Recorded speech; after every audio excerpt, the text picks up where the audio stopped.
사랑의 하나님, 감사와 영광을 올려드립니다. 오늘도 주님 귀하신 이름을 찬양하기 위해, 또 기도하기 위해, 또 말씀을 사모하여 한자리에 모였으니 주님께서 예비하신 귀한 은혜와 사랑이 또한 귀하게 공급되어지는 은혜와 사랑으로 가득 채워지는 귀하고 복된 저녁 되게 하여 주시옵소서. 예수님의 이름으로 기도드립니다. 아멘. 우리 박수 치면서 찬양하겠습니다. 우리 주의 성령이 내게 임하여.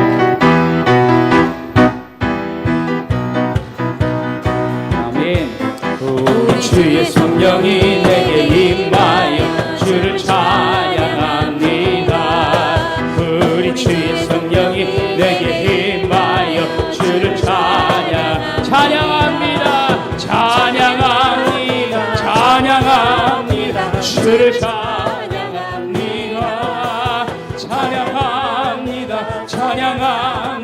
주를 우리 주의 성령이 내게 임하여 그리 손뼉 치면서 임하여 손뼉 치며 찬양합니다. 우리 주의 성령이 내게 임하여 손뼉 치며 찬양 손뼉 치면서 주를 찬양합니다. 손뼉 치면서 주를 찬양. 우리 주의 성령이 내 소리 높여 찬양합니다. 우리 주의 성령이 내게 임하여 소리 높여서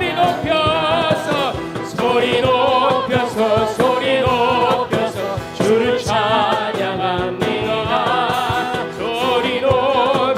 소리 높여서 주를 찬양. 우리 주의 성령이 내게 이 춤을 추며 찬양합니다. 우리 주의 성령이 내게 임하여 춤을 추며 주를 찬양합니다. 춤을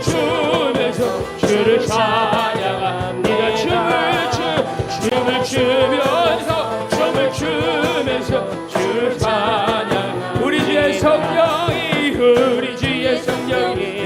주를 찬양합니다. 우리 주의 성령이 내게 주를 찬양합니다.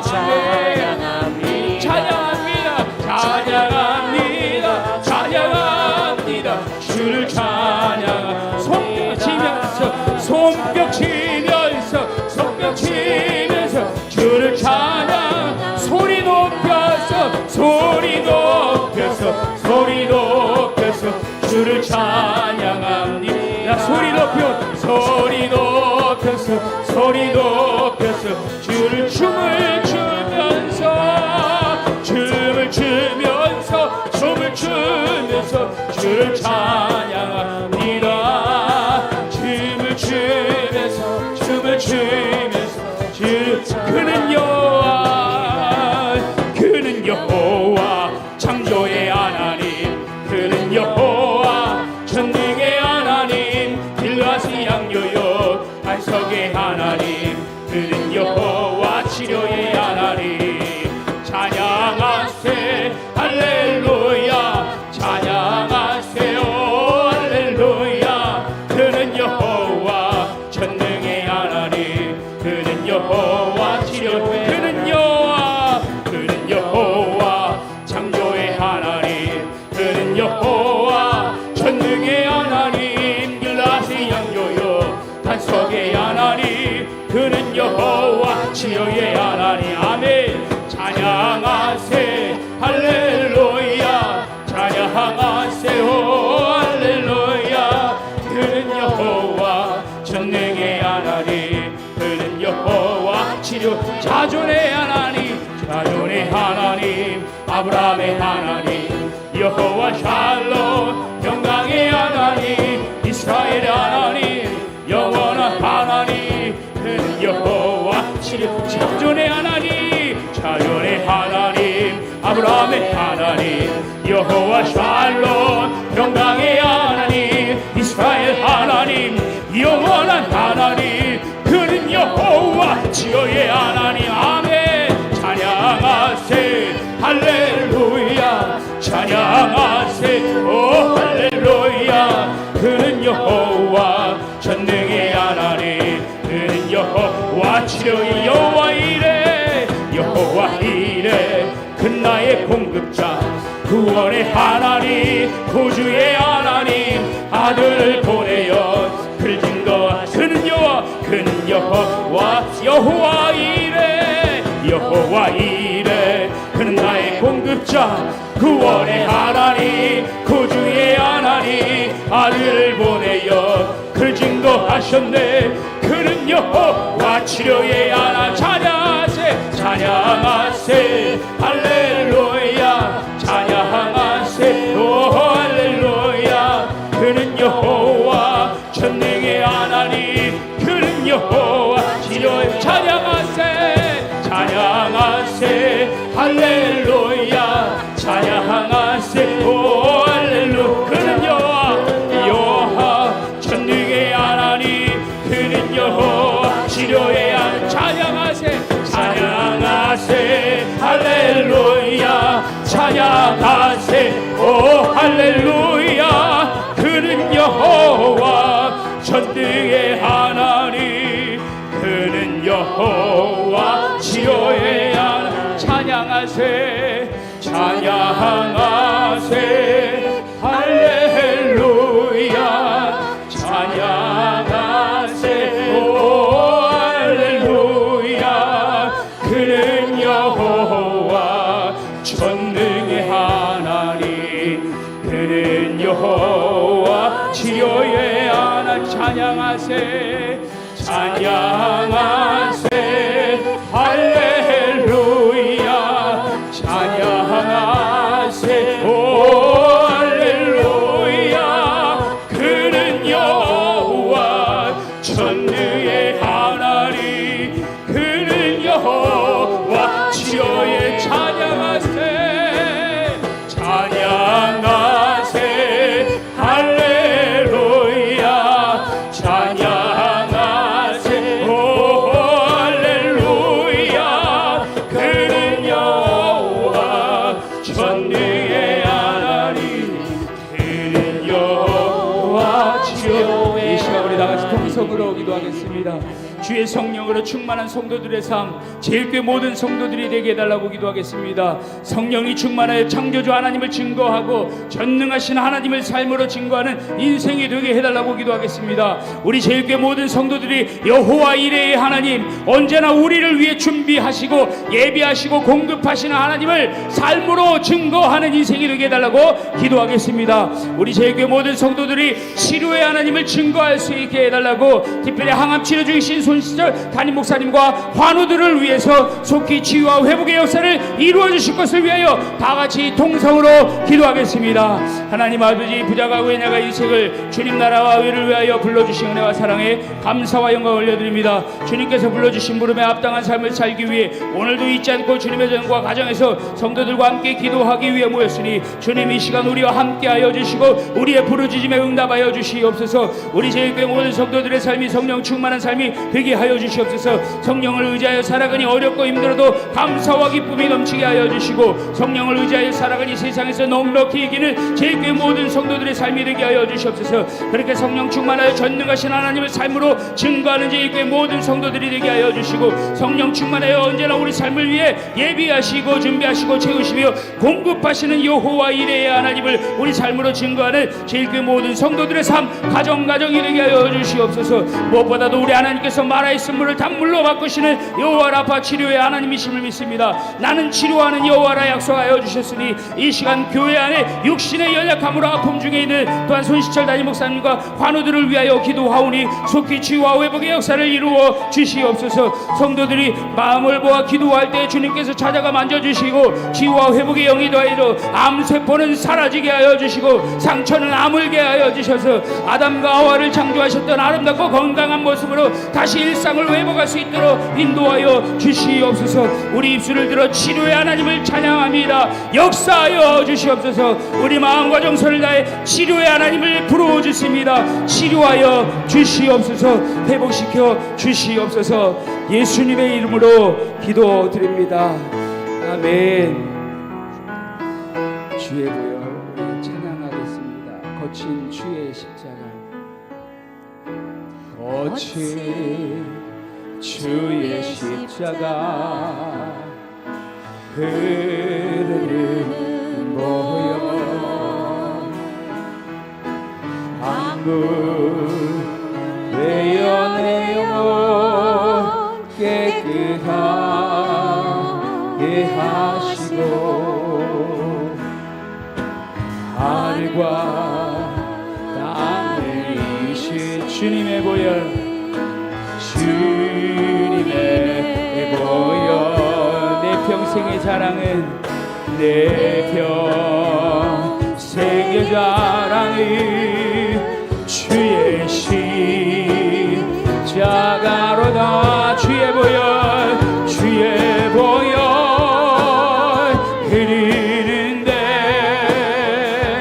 믿고 뛰어나가. 주의 은혜 내가 입어 깨끗하게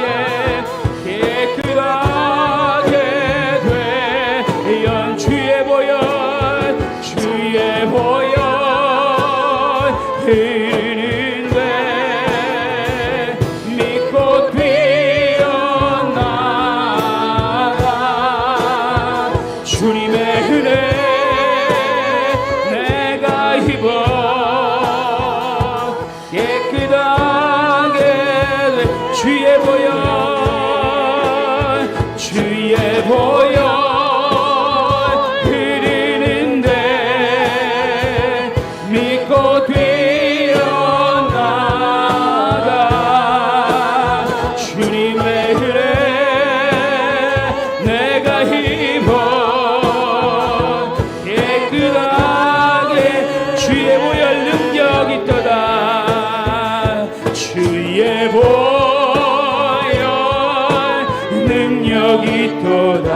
주의 피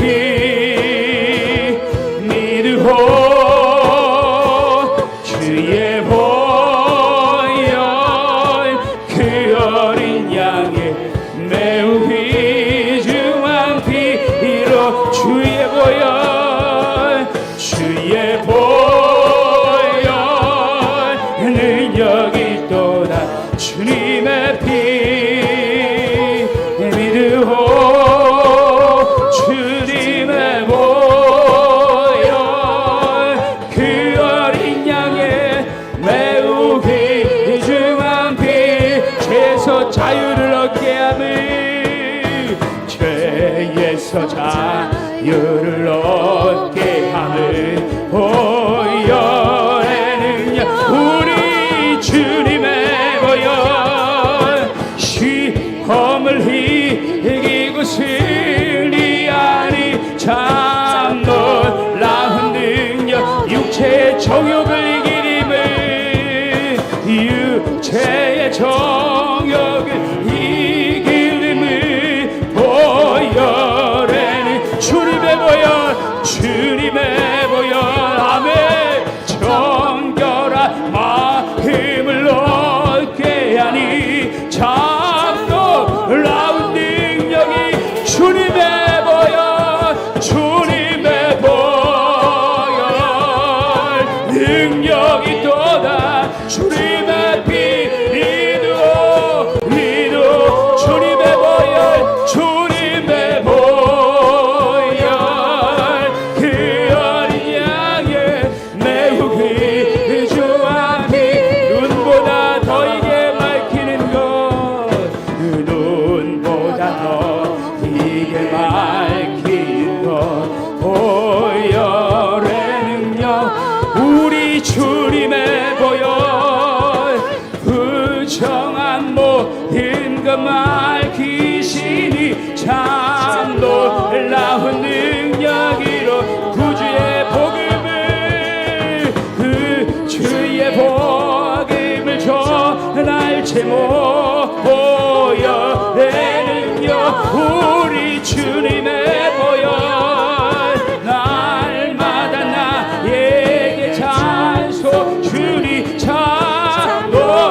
조용히 묵상으로 기도하시면서 우리 몸과 마음을 정리정돈하겠습니다.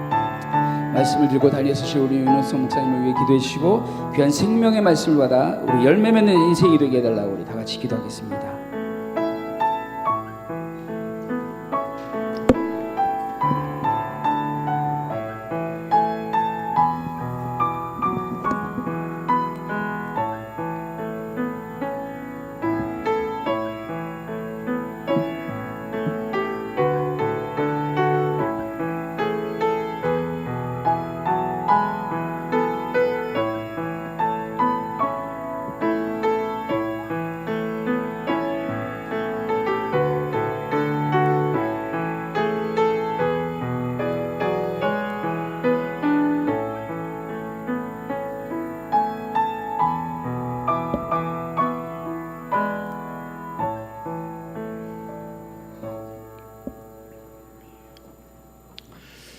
오늘 3일 기도에 우리에게 주신 하나님의 말씀 보겠습니다. 요한복음 6장 1절에서 15절까지 말씀입니다.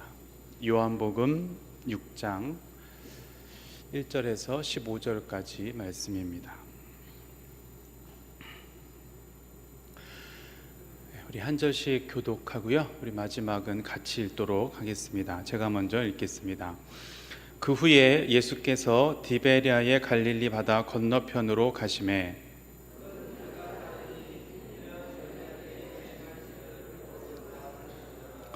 예수께서 산에 오르사 제자들과 함께 거기 앉으시니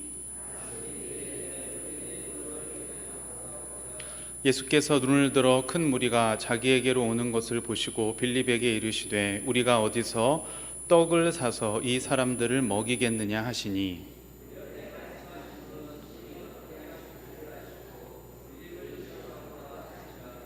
빌립이 대답하되 각 사람으로 조금씩 받게 할지라도 200데나리온의 떡이 부족하리이다.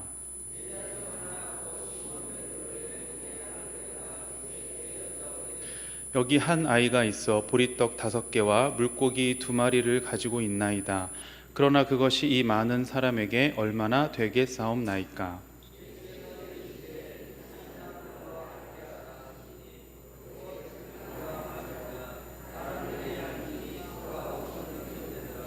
예수께서 떡을 가져 축사하신 후에 앉아있는 자들에게 나눠주시고 물고기도 그렇게 그들의 원대로 주시니라.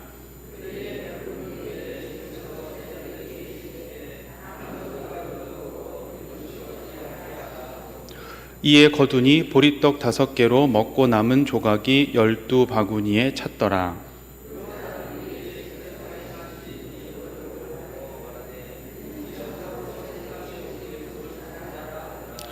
그러므로 예수께서 그들이 와서 자기를 억지로 붙들어 임금으로 삼으려는 줄 아시고 다시 혼자 산으로 떠나 가시니라.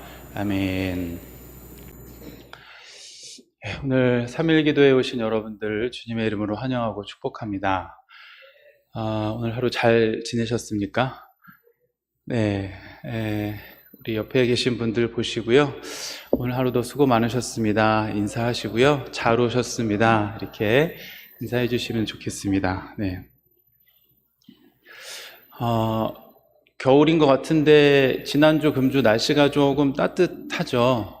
이번 주가 지난주보다는 조금 더 추운 것 같은데 주일부터 추워지는 것 같아요. 예보를 보니까 영하 10도로 떨어지더라고요. 예, 그래서 겨울이기 때문에 또 너무 더운 것도 좀 이상하기도 하고, 근데 너무 또 추우면 추운 것이 싫기도 하지만 추운 것 때문에 고통을 당하는 또 사람들이 있음을 우리가 외면할 수가 없는 것이죠. 어쨌든 이 계절에도 특별히 대림절 기간인데 우리에게 빛으로 오신 주님, 그 주님을 다시 한번 더 깊이 만나고 우리의 삶 속에 모셔드리는 복된 그런 축복의 기간이 될 수 있기를 우리 다시 한번 주님의 이름으로 축복합니다.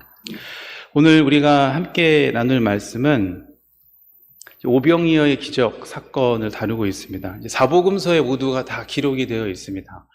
그만큼 유명한 내용이고 또 중요한 사건일 수가 있죠. 근데 이제 공간복음과는 달리 이 요한복음에만 기록이 되어 있는 요한복음만이 보여주고 있는 그런 내용들이 있습니다. 그래서 오늘 이 말씀을 통해서 예수님께서 우리에게 보여주시는 것이 무엇인가, 그리고 이 요한복음을 기록한 사도 요한이 우리에게 증언하는 예수님은 어떤 분이신가를 함께 좀 살펴보려고 합니다. 먼저 우리 1절 말씀인데요. 1절 말씀 우리 다시 한번 같이 읽어보도록 하겠습니다. 시작. 그 후에 예수께서 디베랴의 갈릴리 바다 건너편으로 가시매. 디베랴의 갈릴리 바다. 우리 갈릴리 바다 혹은 갈릴리 호수 둘 중에 뭐가 맞냐? 둘 다 맞는 말이고요. 이 갈릴리 호수 바다가 성경에 이제 다양한 이름으로 등장을 하는데, 특히 요한복음에는 이 디베랴라고 하는 명칭으로 등장을 하죠. 디베랴라고 불린 이유가 있습니다. 이 헤롯 안티파스, 이 갈릴리 지역을 다스리던 분봉왕이잖아요. 그가 이제 갈릴리 지역을 다스릴 때 로마의 황제가 누구냐면 티베리우스 황제였거든요. 근데 이 헤롯 안티파스가 이 로마의 황제 티베리우스를 기념하기 위해서 갈릴리 호수 서쪽 중앙에 도시를 하나 건설을 합니다. 그리고 그 도시 이름을 황제의 이름을 따서 디베랴 이렇게 붙이게 되는 것이죠. 그러니까는 이 갈릴리 호수가 자연스럽게 이 디베랴 호수라는 이름으로 불리게 됩니다. 그 이외에도 이 갈릴리 호수는 누가복음 5장에서는 게네사렛 호수로 불립니다. 게네사렛 많이 들어보셨죠? 이 게네사렛이라는 것도 이 호수의 북서쪽에 위치한 아주 비옥한 평야인데, 그 평야 이름을 따서 이제 게네사렛 평야, 그리고 이 호수도 게네사렛 호수 이렇게 부르는 것이죠. 구약에는 조금 다른 이름으로 나오는데요. 민수기, 신명기, 여호수아 이렇게 보면 긴네렛이라는 이름으로 나오기도 합니다. 긴네렛도 어딘가 좀 들어보셨죠? 긴네렛. 이 긴네렛의 뜻이 이제 수금이라는 뜻인데요. 이 호수의 모양이 이제 수금과 같은 비슷한 모양이다. 그래서 이제 긴네렛 호수 이렇게 불리기도 합니다. 어쨌든 이 디베랴라고 하는 갈릴리 바다 건너편으로 지금 예수님과 제자들 일행이 가고 있는데요. 이 바다 건너편이라고 되어 있습니다. 그럼 디베랴 바다 건너편이 어디일까? 이 당시 유대인들이 살던 곳은 이 갈릴리 호수를 중심으로 보면 동쪽이 아니라 서쪽에 모여 살았거든요. 이 호수, 그러니까 바다 건너편은 서쪽에 주로 모여 사니까 어디가 되겠습니까? 동쪽 지역이 되겠죠. 주로 모여 살던 서쪽 지역의 대표적인 도시가 이제 가버나움입니다. 가버나움. 그래서 우리가 이걸 추측할 수 있는 본문이, 우리 이제 읽진 않았지만 17절 말씀을 여러분이 보시면, 이 오병이어 사건 이후에 예수님과 제자들이 배를 타고 다시 본래 있던 곳으로 돌아가십니다. 근데 거기를 어떻게 표현했냐면 바다 건너 가버나움으로 가신다 이렇게 표현이 되어 있죠.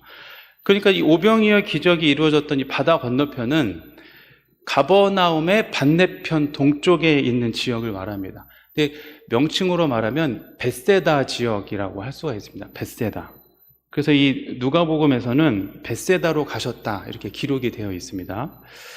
여기서 어떤 일이 일어났는가, 이제 그 내용이 이제 오늘 말씀의 중요한 내용이 되겠죠.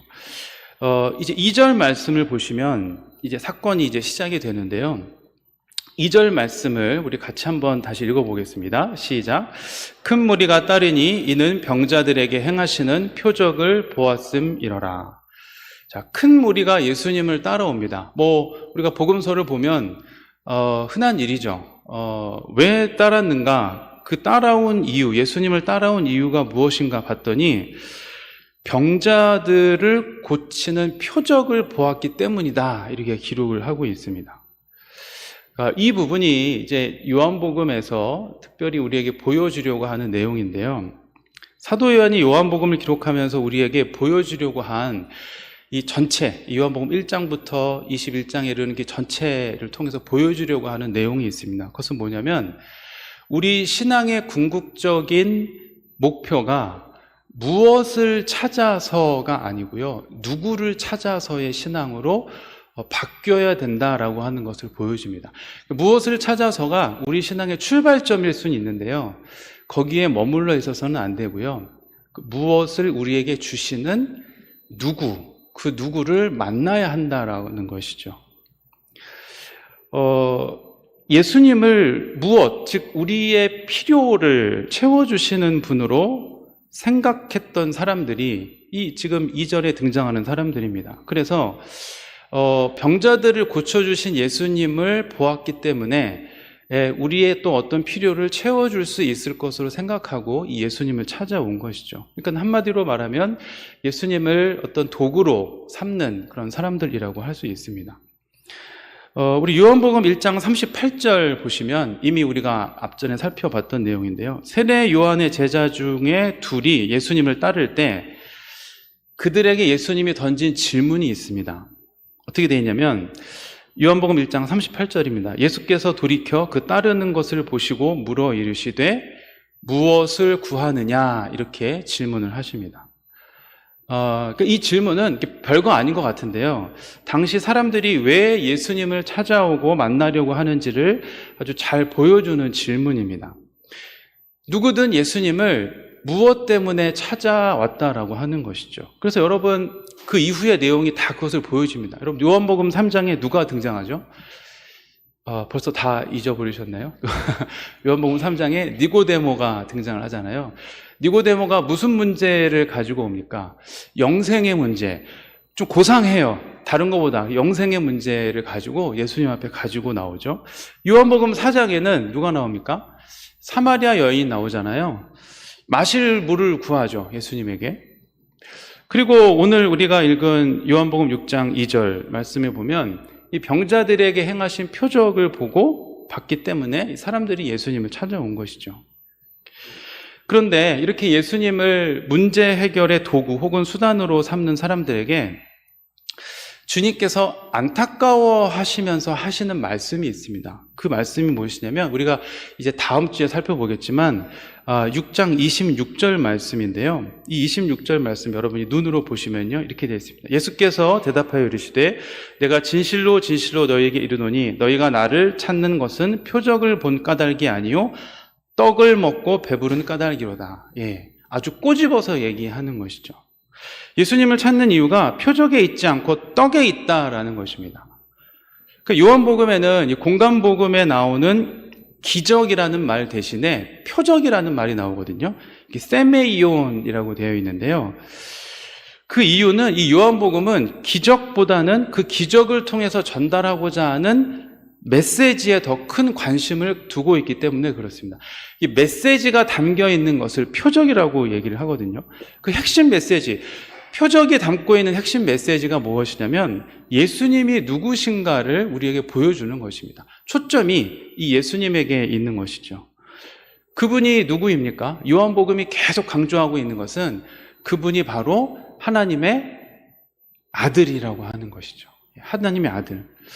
삼위일체적으로 얘기하면 하나님과 같은 분이다라고 하는 것이죠. 이 점을 강조해서 보여주고 있습니다.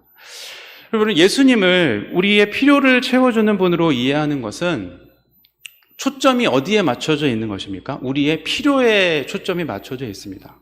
그러나 우리의 필요를 채워주시는 예수님은 누구신가? 라는 질문은 우리의 시선을 누구에게로 향하게 합니까? 우리 예수님에게로 향하게 하는 것이죠. 그래서 이 요한복음이 이런 일련의 쭉 기적과 사건과 표적의 이야기를 거쳐서 결론에 이르러서 예수님의 질문이 바뀌는 것을 보여주는데요. 그게 이제 요한복음 20장 15절에 나와 있습니다. 여러분이 한번 찾아보실까요? 뒤편이지만 나중에 보시겠지만 요한복음 20장 15절 말씀입니다. 이 내용은 뭐냐면 이 부활하신 예수님이 빈 무덤 앞에서 어찌할 바를 몰라 당황하고 있는 마리아에게 물으시는 내용입니다. 어떻게 되어 있죠? 예수께서 이르시되 여자여 어찌하여 울며 누구를 찾느냐라고 되어 있죠. 아까 요한복음 1장 38절에서는 무엇을 찾느냐라고 질문을 던졌는데 나중에는 누구를 찾느냐라고 하는 질문으로 바뀌게 되는 것이죠. 그러니까 이것이 요한복음이 우리 신앙이 궁극적으로 지향해야 되는 것이 무엇인지를 보여주는 내용이라고 할 수가 있습니다. 우리는 모두 무엇 때문에 주님을 찾을 수 있습니다. 그것이 배고픔이든 목마름이든 병듦이든 우리의 영과 육의 문제 때문에 주님 앞에 얼마든지 나아올 수 있습니다. 근데 여기서 우리가 기억해야 할 것이 있습니다. 우리 인생의 문제는 주님이 우리에게 들어오시는 문이라는 사실입니다. 바꿔 말하면 우리의 삶의 문제는 주님께로 나아가는 길의 역할을 한다는 것이죠. 문이든 길이든 그것의 역할은 목적지에 도달하기 위한 수단이라는 것입니다. 그것이 목적이 될 수가 없는 것이죠. 배고픔, 목마름, 병듦, 영생, 우리의 힘으로 해결할 수 없는 문제가 있을 때 그것을 가지고 주님 앞으로 나아가는 믿음은 굉장히 훌륭한 믿음입니다. 문제보다 크신 주님께서 우리의 그 연약함과 필요를 채워주신다라고 하는 것을 우리가 믿기 때문입니다. 그러나 중요한 것은 이 문제와 어려움을 통해서 궁극적으로 우리가 바라봐야 될, 지향해야 될 것은 바로 주님을 만나야 한다라고 하는 것이죠. 그런데 오늘날 많은 사람들이 나의 필요를 채우기 위해서 주님을 믿으려고 합니다. 나의 문제가 해결되는 것으로 믿음의 만족을 하는 것이죠.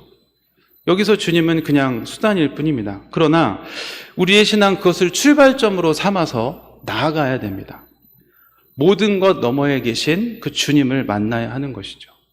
여러분, 오늘 3일 기도에 추운 날씨에도 불구하고 오셨는데 왜 오셨습니까? 이제 또 주일 예배가 오겠죠. 새벽 기도회가 있고 금요 기도회가 있습니다. 여러분, 왜 그렇게 예배와 기도회에 찾아오십니까? 간절히 바라기는 여러분이 그 기도회 예배에 오셔서 무엇 너머에 계신 주님을 꼭 만날 수 있기를 우리 주님의 이름으로 축복합니다. 그리고 그 주님이 누구이신지를 분명하게 명확하게 고백할 수 있기를 우리 주님의 이름으로 축복합니다. 예수님이 누구신지 보여주기 위해서 이 사도 요한이 공관복음과 다르게 몇 가지 다른 내용으로 이 오병이어의 기적 이야기를 이제 기록을 하고 있는데요.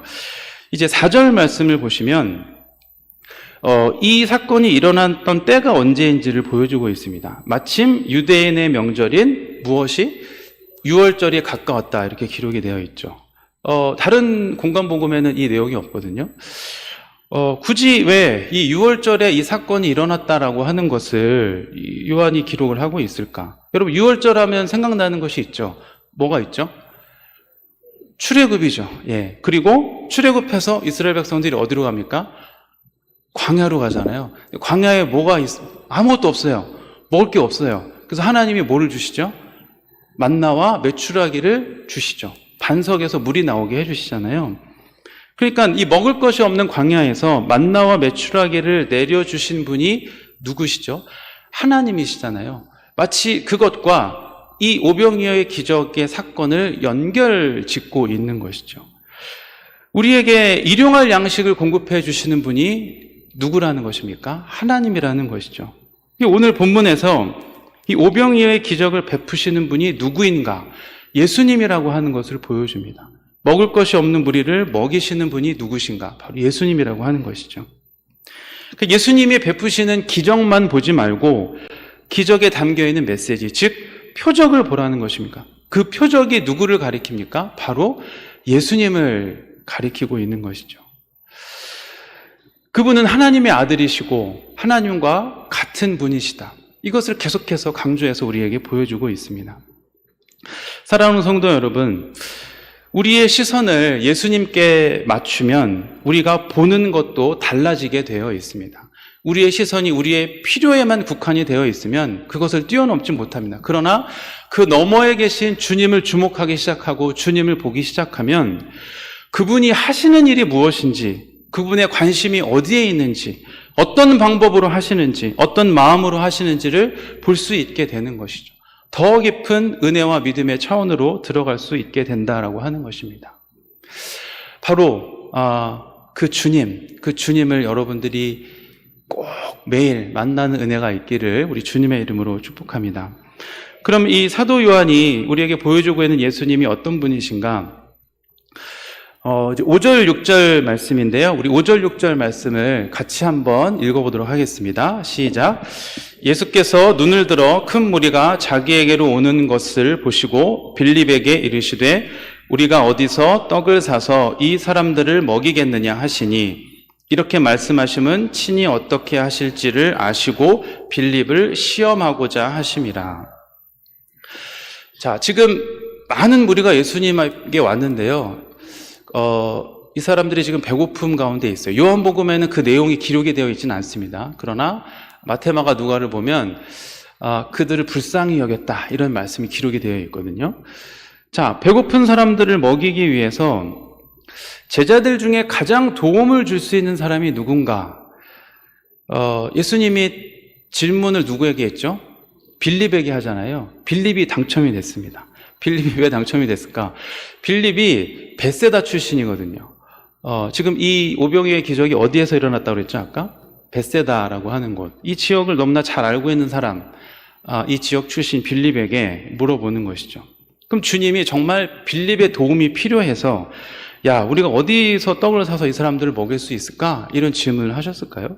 그렇지 않죠. 주님은 사실 빌립이 없어도 충분히 이들을 먹이실 수 있는 분이십니다. 빌립에게 물어보신 이유는 성경 말씀에 기록이 되어 있죠. 그를 뭐 하시기 위해서? 시험하시기 위해서다 이렇게 기록이 되어 있습니다.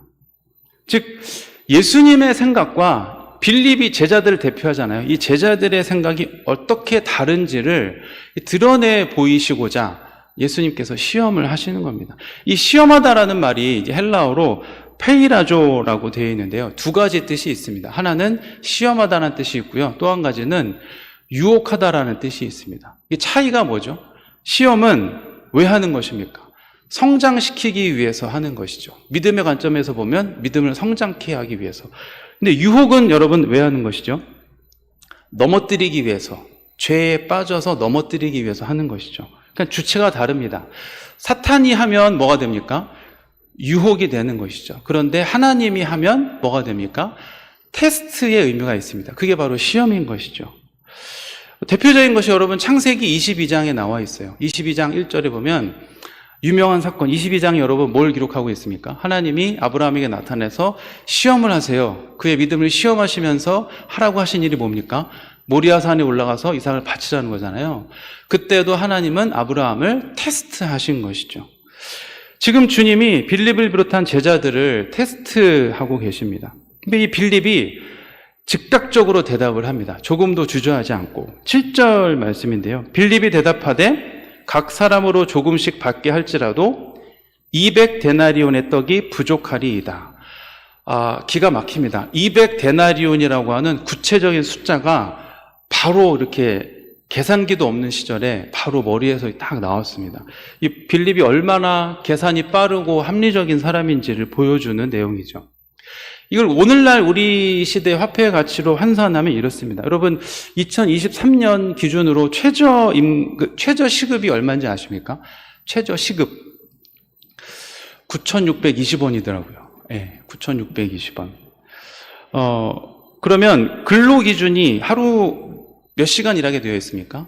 8시간이잖아요. 그러면 9,620원 곱하기 8시간 하면 하루 품삯이 대략 얼마 됩니까? 76,960원. 저는 미리 다 계산을 해왔으니까 이렇게 대답을 하죠. 당시에 이 한 데나리온이 어떤 가치가 있냐면 노동자 하루의 품삯이라고 합니다. 하루의 품삯. 하루 일하고 받는 품삯. 그럼 계산이 나오죠. 76,960원. 이게 하루 품삯인데요. 200데나리온 곱하기 200 하면 얼마가 되는 겁니까? 제가 대신 계산해 드릴게요.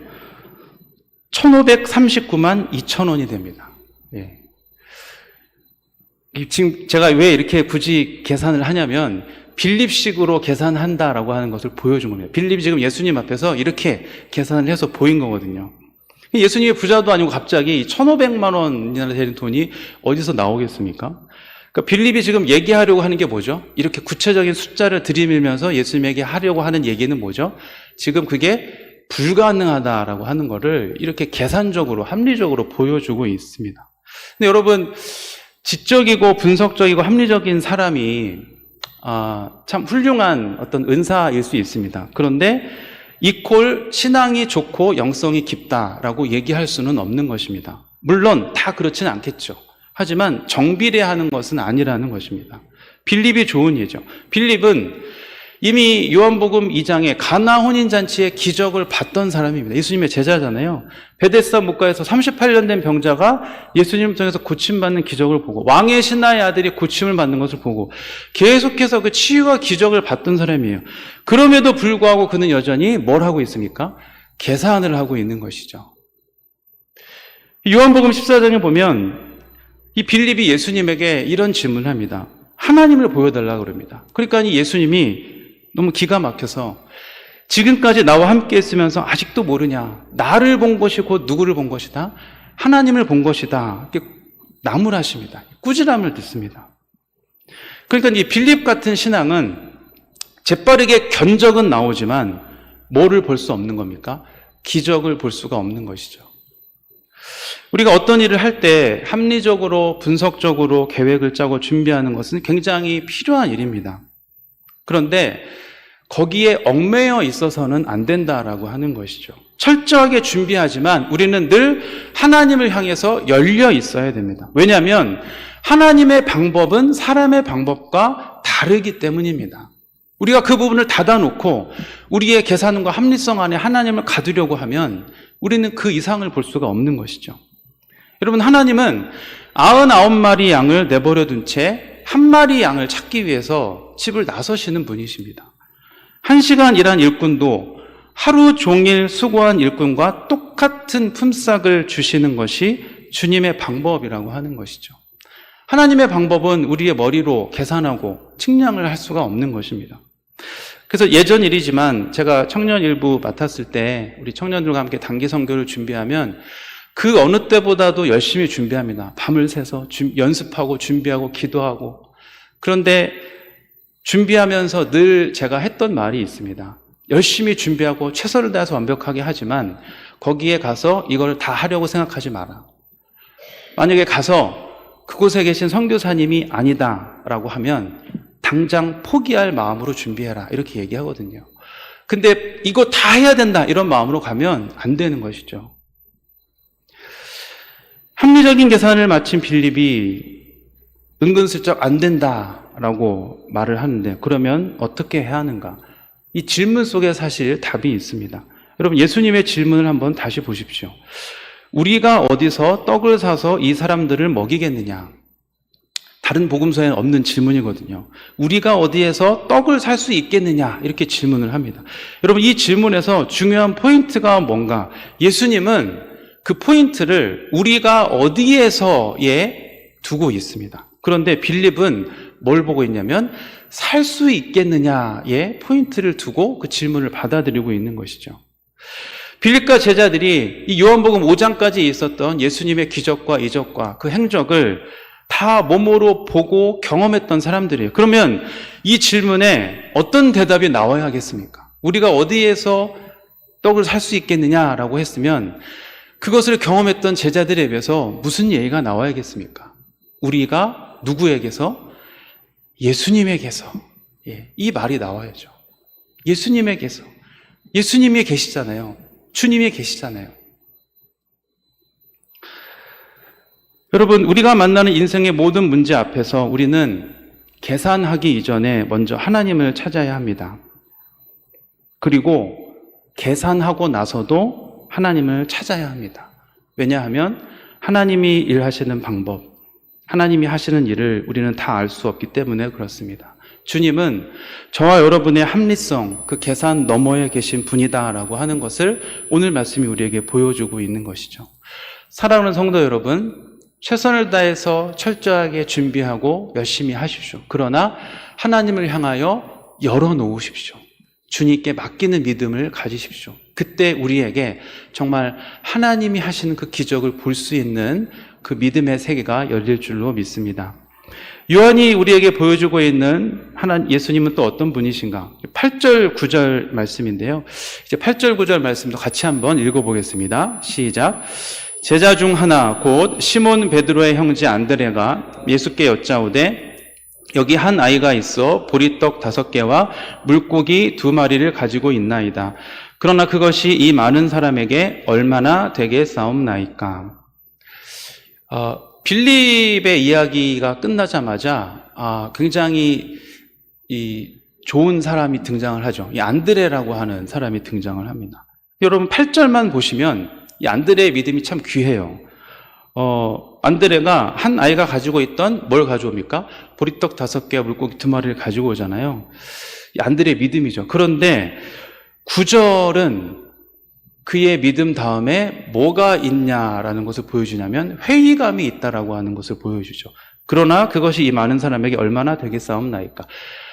가지고는 왔는데 이걸로는 안 된다라고 하는 회의감이 담겨 있습니다. 참으로 안타깝습니다. 8절에서 끝났으면 얼마나 좋을까. 근데 여러분, 이런 믿음은 안드레만 갖고 있었던 것은 아닙니다. 베드로도 이런 믿음을 가지고 있었죠. 마태복음 14장에 보면 베드로가 물 위로 걸어오시는 예수님을 보죠. 그때 예수님에게 뭐라고 그럽니까? 자기도 물 위를 걷게 해달라. 주님에게 가겠다. 예수님이 그렇게 해라. 물 위를 갑니다. 그런데 가다가 뭘 봅니까? 물을 보고 바람을 보니까 어떻게 됩니까? 빠져들죠. 믿음으로 시작했는데 두려움 때문에 망친 겁니다. 안드레도 믿음으로 시작했는데 회의감에 사로잡히니까 포기하게 되는 것이죠.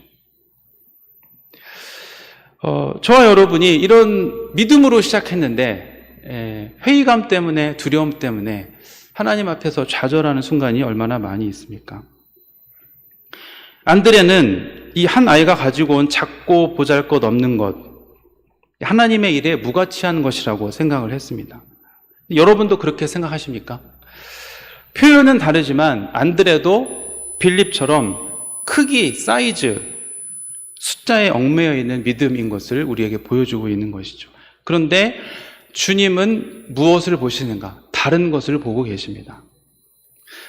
이 아이가 가져온 것이 있습니다. 보리떡. 당시 이 보리떡은 가난한 사람들이 먹던 음식입니다. 밀은 비싸기 때문에 엄두도 못 내는 것이죠. 보리로 떡을 만들어서 먹습니다. 물고기.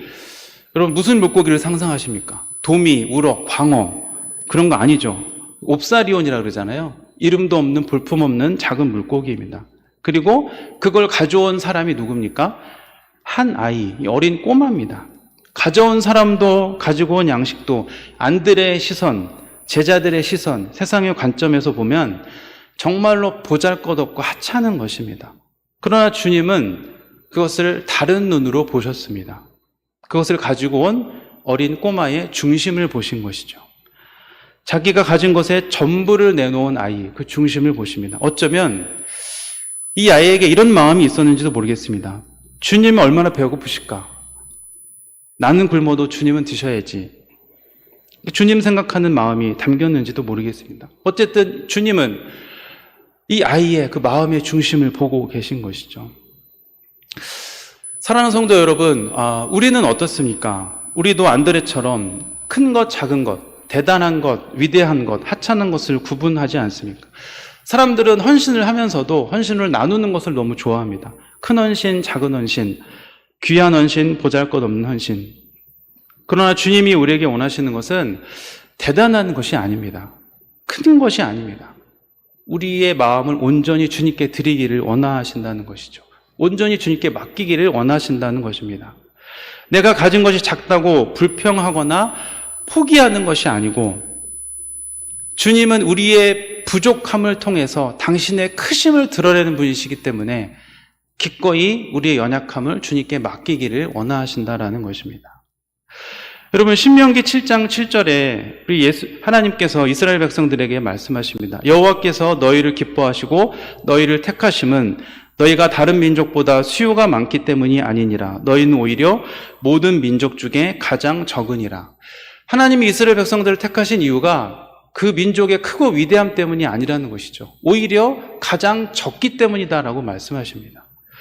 고린도전서 1장 27절, 우리가 너무나 잘 아는 말씀이죠. 그러나 하나님께서 세상에 미련한 것들을 택하사 지혜 있는 자들을 부끄럽게 하려 하시고 세상의 약한 것들을 택하사 강한 것들을 부끄럽게 하려 하시며, 약한 것, 연약한 것, 보잘것없는 것, 오히려 그것이 하나님이 일하시는 도구가 된다라고 하는 것을 우리 예수님께서 말씀해 주고 계신 것입니다.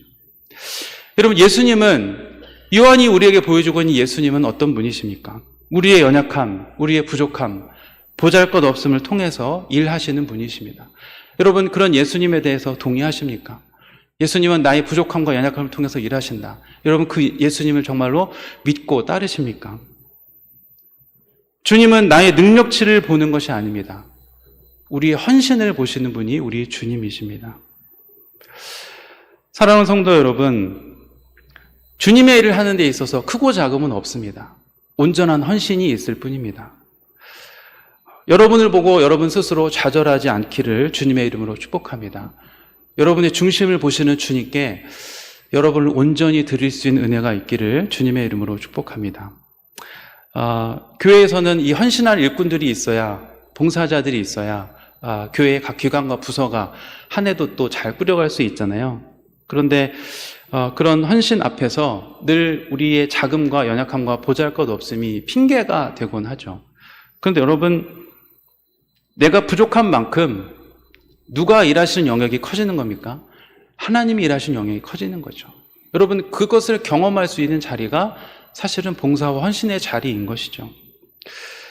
여러분이 그 주님을 바로 그 자리에서 만날 수 있기를 우리 주님의 이름으로 축복합니다. 이제 말씀을 정리하면서 이제 이 모든 일의 시작이 어디에서부터 시작이 됐는가, 다시 이야기의 처음으로 한번 돌아가 보면요, 5절 말씀을 보시면 예수께서 눈을 들어 큰 무리가 자기에게 오는 것을 어떻게 하셨다라고 기록이 되어 있죠? 보시고라고 되어 있습니다. 예수님이 자기를 찾아오는 무리를 보시는 것에서 이 이야기가 시작이 됩니다. 그런데 사실 예수님은 그들을 피해서 산으로 오신 것이죠. 그럼에도 불구하고 그들이 배고픔에 굶주림에 다시 예수님을 찾아오니 외면할 수 없어서 당신의 일을 하기 시작하십니다. 공간복음에는 아까도 말씀드렸던 것처럼 이 굶주림에 시달리는 무리, 목자 없는 양 같은 이 사람들을 불쌍히 여기셨다, 이런 말이 기록이 되어 있다. 요한복음에는 그냥 눈을 들어서 그들을 보셨다라는 것으로 일달러 하고 있습니다. 그러나 그 속뜻은 같은 것이죠. 그들을 보고 계십니다. 그들의 필요, 그들의 어려움을 보고 계시죠. 사람들은 예수님이 행하신 기적을 보고 예수님을 찾아왔습니다. 그리고 빌립은 숫자를 보고 합리적인 가능성을 계산했습니다. 안드레는 한 아이의 헌신을 보잘것없는 것으로 바라보았습니다. 그러나 예수님은 자기를 찾는 사람들에게서 먼저 아픔과 고통을 보십니다. 비록 예수님보다 자기들의 필요가 더 중요해서 당신을 찾는 무리라 할지라도 예수님 그냥 지나치지 않으시는 것이죠. 주님은 우리 육의 문제로 겪는 고통과 아픔을 외면하는 분이 아니시기 때문에 그렇습니다. 주님은 우리를 사랑하시기 때문에 문제의 해결보다 더 귀한 것을 우리에게 주시는 분이십니다. 그래서 사실은 우리가 원하는 무엇보다 예수님 더 귀한 것을 우리에게 주셨죠. 그것이 무엇입니까? 당신 자신을 우리에게 주셨습니다. 여러분, 진정한 사랑의 기적이라고 하는 것은 바로 그 주님을 만나는 일입니다. 사랑하는 성도 여러분, 우리는 문제 앞에서 여전히 계산하고 회의감과 두려움에 사로잡히는지 모르겠습니다. 그런데 그 너머에 계신 주님을 볼 수 있기를 우리 주님의 이름으로 축복합니다. 그 주님은 사실 이미 우리에게 모든 것을 다 주셨습니다. 귀한 생명까지 주신 것이죠. 우리를 사랑하시기 때문에. 여러분의 매일매일의 삶이 바로 그 주님을 만나는 기적의 삶이 될 수 있기를 축복합니다. 이 세상의 다른 기적보다 가장 큰 기적은 내 문제 해결해 주는 것이 아니고요, 바로 그 너머에 계신 주님을 내가 만날 수 있다라고 하는 것이죠. 그분의 사랑을 내가 경험할 수 있다라고 하는 것이죠. 바로 그 주님을 똑바로 만나고 주님과 동행하면서 여러분의 한 해의 마무리가 아름답게 매듭 지어질 수 있기를 우리 주님의 이름으로 축복합니다. 우리 같이 기도하겠습니다. 반주 잠깐 해주시고요. 오늘 말씀을 한번 떠올려 보셨으면 좋겠습니다. 우리는 저마다 무엇을 찾아서 주님 앞으로 나아올 수 있습니다. 그것은 잘못된 것이 아닙니다. 우리의 배고픔, 우리의 연약함, 병듦, 그것이 영적인 문제일 수도 있습니다. 그런데 중요한 것은 거기에 머물러서는 안 된다라고 하는 것이죠. 그 너머에 계신 주님을 우리는 보고 만나고 그 음성을 들을 수 있어야 됩니다. 여러분의 신앙의 여정이, 여러분이 매주 찾는 예배와 기도회 속에서 바로 그 주님을 똑바로 보고 만나고 그 주님의 음성을 듣는 은혜가 있기를 여러분이 기도하셨으면 좋겠습니다. 여러분 그 은혜를 사모하는 마음으로 기도하셨으면 좋겠습니다. 그리고 바로 그 주님을 만나는데 방해물과 장애물이 되는 요소들이 있죠. 빌립과 같은 계산적이고 합리적인 마음, 때로는 안드레아와 베드로처럼 회의감과 두려움, 그런데 그것을 넘어서 그 위에서 일하고 계신 그 주님을 제가 놓치지 않게 하여 주십시오. 그 주님을 만나는 사랑의 기적이 나의 삶 가운데 늘 있도록 주님 인도하여 주시옵소서. 우리 말씀을 기억하면서 우리 내 목소리가 내 귀에 들릴 정도로 잠깐 함께 같이 기도하도록 하겠습니다. 함께 기도합니다.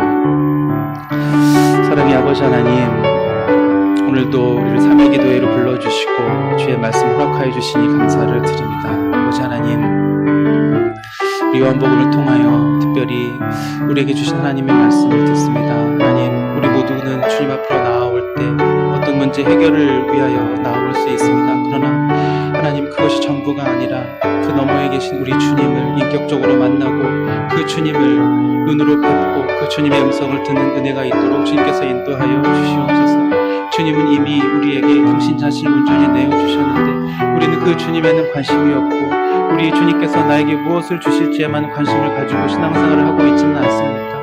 하나님, 그러다 보니 우리는 너무나 계산적이고 합리적이어서 하나님이 하신 일을 때로는 헤아리지 못할 때가 있습니다. 회의감과 두려움에 사로잡혀서 하나님의 일을 하시는데 걸림돌이 되어 넘어질 때가 있습니다. 주님, 그것을 뛰어넘어서 그 모든 것 위에서 역사하시고 일하시는 그 하나님을 우리가 매일매일 만나며 경험할 수 있도록 우리 주님께서 인도하여 주시옵소서. 사랑하는 성도들의 삶을 살피시고 헤아려 주시고 개입하시고 역사하시는 주님, 그 주님을 만나는 일을 무거운 허락하여 주시고 주님께서 역사하시고.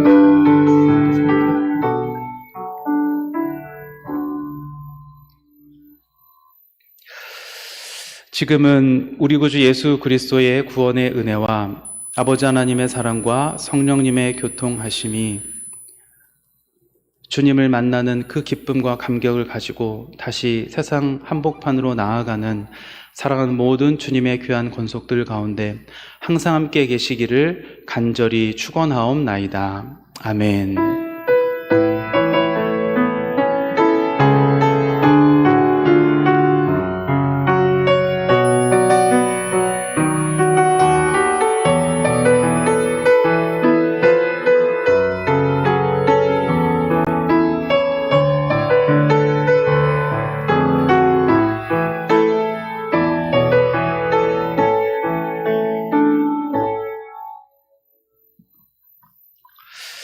우리 한 가지 별세 광고를 드립니다. 우리 고정인애 집사님 믿음 3구역인데요. 오늘 향년 71세로 별세하셨습니다. 빈소가 우리 인하대병원 장례식장 7호실에 마련이 되어 있고요.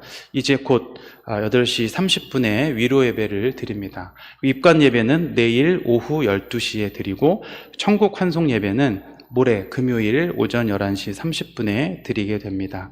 교회에서는 항상 20분 전에 출발합니다. 우리 유가족들을 위해서 기도해 주시기를 바랍니다.